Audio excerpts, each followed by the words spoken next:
A GG me mandou uma dúvida dizendo assim, que ela está tendo muita dificuldade com uma filha de 2 anos e 3 meses, se não me engano, que não para na igreja. E ela falou que ela tem o cuidado de falar olho no olho, mas ela assim não para e não quer ficar sentada. Essa filha é uma segunda filha, ela tem um irmão de 9 anos que tem um diagnóstico de transtorno de déficit de atenção e hiperatividade. Ela também diz que teve bastante dificuldade com ele quando era pequena e que ela está se sentindo muito cansada. Bom, a dúvida da Jane é uma dúvida super pertinente e que às vezes acontece com muitas de nós. Eu tô abrindo aqui só para não esquecer nenhum ponto da resposta que eu tenho que dar para a Giane, tá? Primeiro, gente, eu gostaria de falar um pouquinho sobre a questão do diagnóstico de transtorno de déficit de atenção e hiperatividade.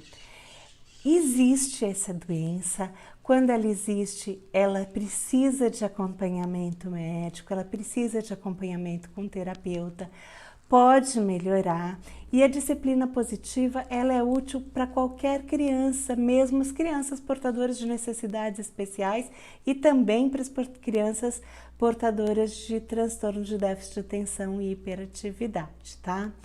Mas existe vamos dizer assim, talvez um pouco de exagero no diagnóstico de algumas crianças como tendo realmente essa doença, porque algumas crianças, algumas fases da infância, as crianças são naturalmente inquietas, muitas vezes tem a ver com aquela fase do desenvolvimento, por isso que é tão importante a gente entender as fases do desenvolvimento, as causas do comportamento da criança, para que quando a gente leve essa criança a um profissional de saúde, a gente saiba dar informações que sejam realmente relevantes e aí ele possa fazer um diagnóstico preciso.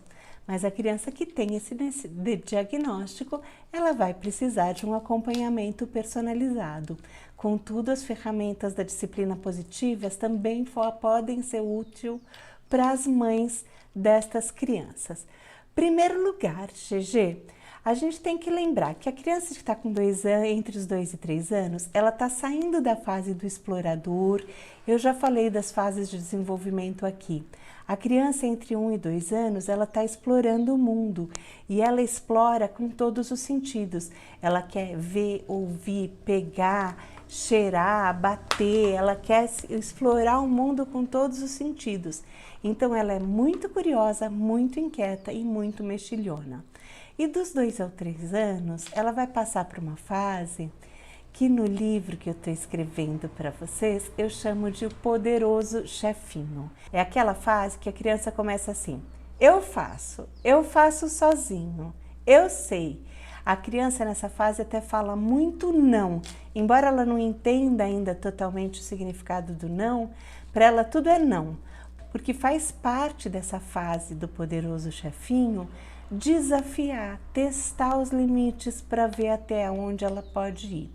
Então é natural que uma criança de 2 anos e pouco tenha essa tendência à desobediência.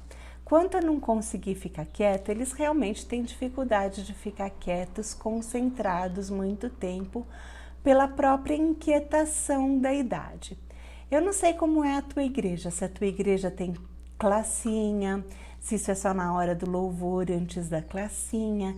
Se você tiver depois alguma outra dúvida, deixa comentário ou manda lá para mim no direct ou deixa comentário nesse vídeo, tá, GG? Mas de forma geral, as crianças elas têm essa dificuldade. Então, o Ministério Infantil, quando a criança tem a classinha, costuma ajudar muito. Se há uma igreja pequena que ainda não tem um ministério infantil instituído, conversa com os seus pastores, conversa com os líderes da sua comunidade, veja a possibilidade de alguma coisa que não seja incômodo para a comunidade e que você e seu filho possam aproveitar o culto. Talvez um espaço nos fundos da igreja, com alguns brinquedos, um tapete para a criança poder se distrair, que ela tenha uma liberdade dentro de certos limites, que é uma ferramenta da disciplina positiva, né? Então, ter um espaço em que ela possa se movimentar sem incomodar os outros irmãos e que você consiga dar algum limite para ela. Olha, pode brincar, mas não pode gritar, não pode falar. Também a gente precisa dar uma olhada no temperamento dessa sua menina. Provavelmente ela deve ser uma colérica ou uma sanguínea, porque são esses que se movimentam muito. O sanguíneo, então, ele adora fazer amizade, ele adora conversar. Sabe aquela criança que já vai puxando papo com todo mundo, pega nas pessoas e que quer conversar? Isso é uma questão de temperamento e a gente tem que ir direcionando aos poucos. De qualquer forma, aqui com a criança, vale os combinados, como você já está falando, olho no olho, fazendo combinados. Se não, a igreja não topar ter um espaço especial para as crianças, tenta levar caderno, lápis, levar alguma boneca que não faça barulho, que ela possa se distrair e ir conversando aos poucos com essa criança. E se você perceber que ela está inquieta demais, muito inquieta, incomodando os irmãos, paciência, pega no colo, sai um pouquinho, conversa com ela, acalma a criança e depois volta. É chato, às vezes a gente perde uma parte da mensagem, mas a gente tem que lembrar que a gente precisa ensiná-los aos poucos. As crianças que têm TDAH, né, déficit de atenção e hiperatividade, elas têm o cérebro delas amadurece um pouquinho mais tarde. Então elas demoram mais para aprender a controlar o próprio comportamento. Elas têm muita dificuldade de entender e aceitar a hierarquia. Elas têm dificuldade de ficar quietas e elas são desatentas. Por isso, quando a gente dá uma ordem para uma criança que tem déficit de atenção, não adianta a gente gritar a ordem lá da cozinha. A gente tem que parar o que está fazendo, ir até a criança, chamar o contato visual, falar a ordem e dar ordens curtas, de tarefas que sejam de execução curta e talvez para completar uma tarefa inteira você tenha que partir essa tarefa em vários pedacinhos e dar a ordem de cada pedaço da tarefa para que ela possa ser cumprida até que o cérebro dessa criança vá se desenvolvendo um pouco mais. Como elas têm dificuldade em entender autoridade e hierarquia e são muito questionadoras, é comum que elas tenham como comorbidade o TOD, né, o transtorno opositor desafiador, que nada mais é que um duelo de poder exacerbado. Para essas crianças é ainda mais importante que a gente estabeleça as bases da disciplina positiva, ter regras da família muito bem estabelecidas, de forma clara, curta, concisa, para que as crianças efetivamente entendam essas regras.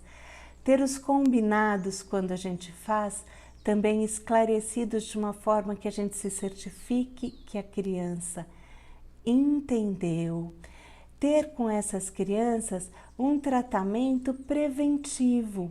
Se você já sabe que essas crianças têm essa tendência a ter os duelos de poder, já procurar usar ferramentas como as escolhas limitadas para os pequenininhos e ir dando para essa criança algum poder de decisão dentro daquilo que é razoável para a fase que ela está, que minimiza essas questões de oposição e duelos de poder.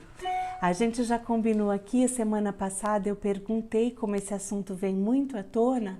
No comecinho do ano nós vamos fazer uma série bem específica sobre várias ferramentas para a gente lidar com os duelos de poder em várias circunstâncias diferentes. Então, GG, eu acho que essas são as dicas que eu tinha para você.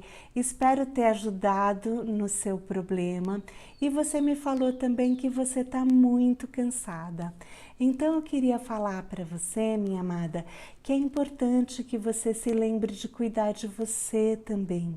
É importante que a gente tenha parceria com pessoas que nos ajudem, que a gente tenha essa troca, pode ser nosso marido, às vezes uma irmã, uma mãe, uma vizinha, aquela irmã que anda com a gente, para que você consiga ter um tempo para cuidar de você também. Isso é muito importante, que você tenha um tempo para cuidar de si mesma, um tempo em que você possa fazer alguma coisa que te dê prazer e que te traga calma. É importante que você também esteja suprindo as suas necessidades, porque você precisa estar inteira, estar tranquila para conseguir lidar com os seus filhos com tranquilidade e harmonia na sua casa. Eu sou Maria Luísa Riso, da família Feliz em Cristo, e muitas novidades aí, muito conteúdo que eu estou preparando, especialmente para você, mãe, pai, educador cristão, que se preocupa, além de criar os seus filhos, em criar de acordo com a palavra de Deus e de uma forma sem violência física e castigo. E isso é possível, e divulgar essa ideia é o meu objetivo.